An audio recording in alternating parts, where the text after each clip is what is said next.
Jau 10 kartą Tautinių kultūrų centre minimos lietuvių kalbos dienos. O šiandieną renginys yra išskirtinis. Įveik iššūkį, kalbėk lietuviškai. Yra iššūkis.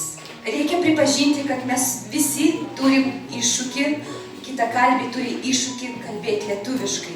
Mes pasikvietėm pasidalinti savo patirtimi žmonės iš įvairių bendruomenės laukų.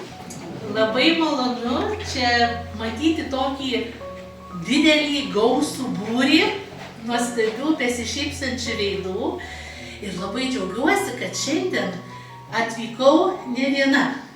Atvykau su 2 nuostabiom moterim, tai yra Oleksandra ir Tatjana. Jos yra ukrainietės. Čia stovi pavyzdys žmonių, kurios atvyko prieš, jas turbūt pačios papasakos, prieš 3 daugmaž metus ir taip gerai išmoko kalbėti lietuviškai, kad dabar jos dėsto Klaipėdos universitete lietuvių kalbą pradedantiesiems. Gal neslapta, kad išmokti kokią nors kalbą yra iššūkis ir savo gimtoji irgi būna iššūkis ir nelengvai. Bet mano asmeniška patirtis, iš ko pradėti? Naudoti kalbą. Visada naudoti kiekvieną dieną po truputį. Nebijoti kalbėti žodį po žodžiu, žingsnį po žingsnį ir viskas bus gerai, viskas jums pavyks. Mano kelias į lietuvių kalbą panašus į kopimą į aukštą kalną. Kai tik pradėjau mokytis lietuvių kalbos, buvo sudėtinga, sunku. Bet išmokiau, žingsnis po žingsnio išmokiau. Savo lietuvių kalbos kelyje aš nesijaučiau vieniša. Nebuvo viena niekada. Dievas davė man gebėjimą mokytis, vedė ir stiprino per visus iššūkius. Mano draugai ir net nepažįstami lietuviai visą laiką padėdavo, palaikydavo. Nežiūrėdama, kad buvo klaidų, buvo akcentas, labai padėdavo. Aš irgi taip pat turiu savo sėkmės istoriją, savo romaną.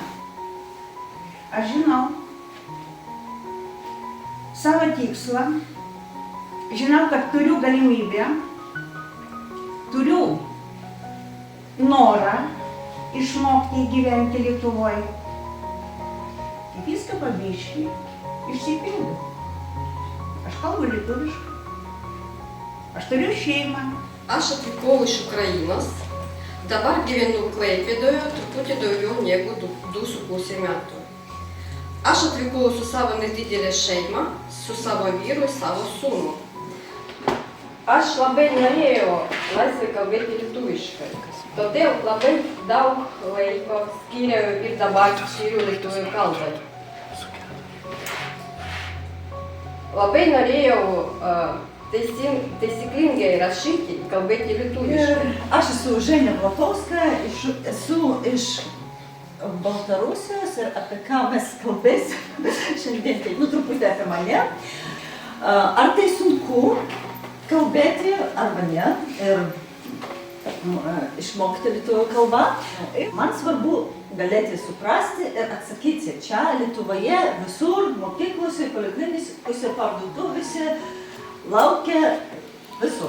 Tai aišku svarbu, mes esame čia ir dabar. Virš 8 metai čia gyvenu, išmokau lietuvių kalbą, pradžia buvo sunki, pirmą metai, po to biškį pavyko. Kaip jums reikia dirbti, tada reikia išmokti kalbą. Tai kada aš atvykau Lietuvą, tai man irgi iš pradžio buvo sunku, tai aš skaitau, rašau, bet niekada supratau, kas čia yra. Tai kas, aš tada vaikštau į parką, aš mačiau vyresnį žmogų, ten sėdėjai, tai aš tikrai, gal padarysim, tai sakiau jam, laba diena, kaip tu. Kada aš kalbėjau su jaunas žmogus, tai kalbė labai greitai, tai aš nieko negaunu. Tai kada sauresnis amžius žmogus, tai kalbė lėtai, sudėtingai, labai gerai. Tada man po truputį. Aš esu Tatjana, esu iš Ukrainos, gyvenu Klaipėdoje 2 metus, beveik 2 metus.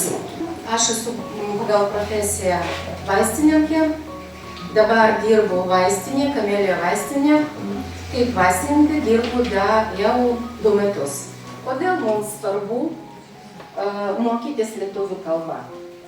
Kalbos mokėjimas suteikia galimybę įsidarbinti pagal profesiją, kaip ir aš padariau.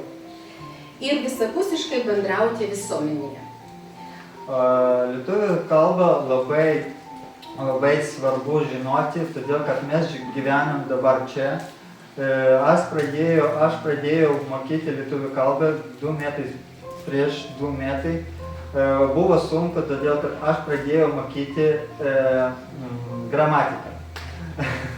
O kada aš pradėjau eiti į šitą kursą, tada aš tik pradėjau kalbėti.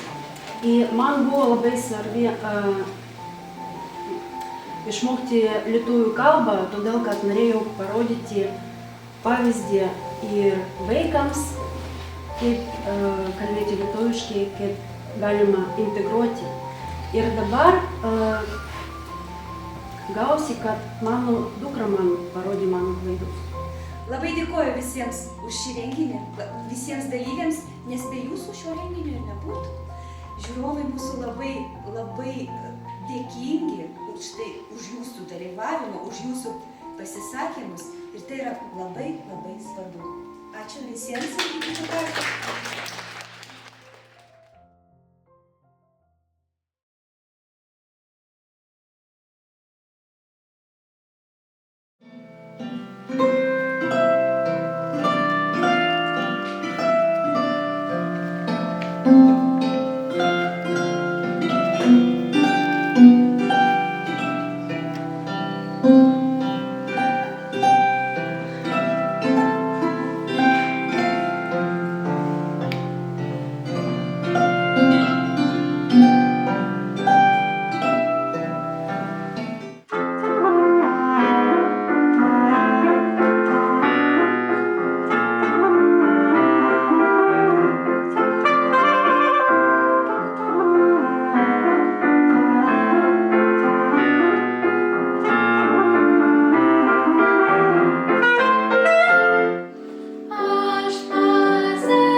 tegul tautiškumas būna mūsų gyvenimo kasdienybėje.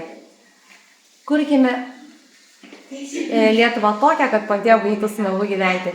Visiems gražios šventės.